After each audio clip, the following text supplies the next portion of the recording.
Okay, today we're going to be working on factoring polynomials, specifically quadratic trinomials here. So again, factoring is just going to be the opposite of multiplying two binomials. What I'm going to do here is, again, we're going to be given a trinomial, like x squared plus 6x plus 8, and I want to find out what two binomials multiply to get me that. Kind of our standard form that we're going to have here, just like I have up here at the top, is going to be ax squared plus bx plus c, where a is my coefficient for x squared, b is my coefficient for my x to the first power, and then c is going to be my constant term. So when I say factoring when c is positive, again, c is going to be my constant term, my term without a variable next to it. So for this one, my c value is 16. Whenever I see that my c value is positive, I'm going to know that both of my signs in my parentheses, just like I have down here, are going to be the same. Either they're both positive or both negative. What I'll be able to do is I'll be able to look at my b value. If my b value is positive, both of them are positive. If my b value is negative, both of them are negative. And then this is going to be the big thing, is this is going to be the question that I ask myself over and over again. What are two numbers that when you multiply them together, we get our c value, and then when I add those same numbers, I get my b value. So I think about 16. What are all the different ways to get 16? I could do 16 and 1, 8 and 2, 4 and 4. Then I look at those and figure out which one, when I add them together, do I get 8.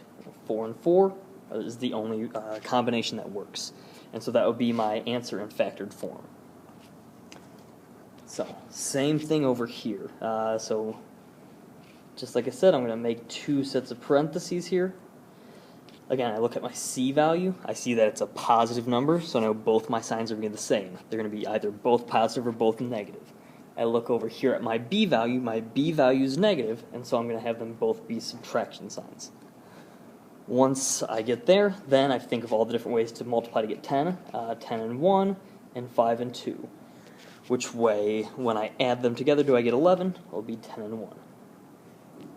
Same thing with this second one.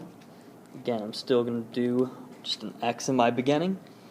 I look at my c value. My c value is positive, which means both of my signs are the same. I look at my b value. It's positive, so both of these are positive.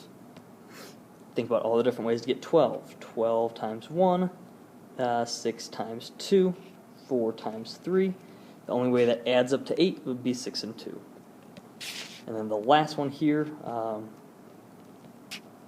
look at my c value. It's positive, which means both of them are going to be the same. Look at my b value. It's negative, so both these are going to be negative. All the different ways to get 60. 60 and 1, 30 and 2. 12 and 5, and I could keep going, but right there I have 12 and 5. Those add together to get me 17, so I'm going to be 12 and 5, and that's my final answer.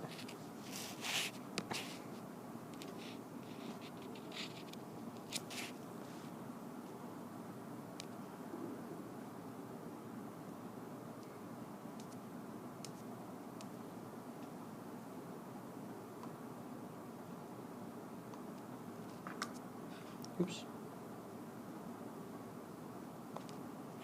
Here we go. Now this is the second scenario that I have. So I have the last slide was all about when c was positive. This will be all about when c is negative. It's important again. That's the first thing I'm always going to check. Look at my c value and see whether it's positive or negative. So here I look at my c value. I see that's negative 8, which means that I'm going to use it this way. So again, when I see that my c value is negative, in my parentheses, I'm going to put two different signs. One will be positive, one will be negative. Again, that's the only way I can multiply to get a negative number.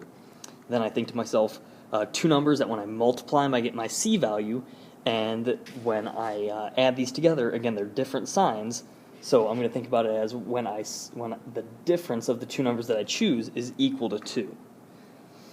So I think of all the different ways to get 8. I can do 8 times 1 and 4 times 2.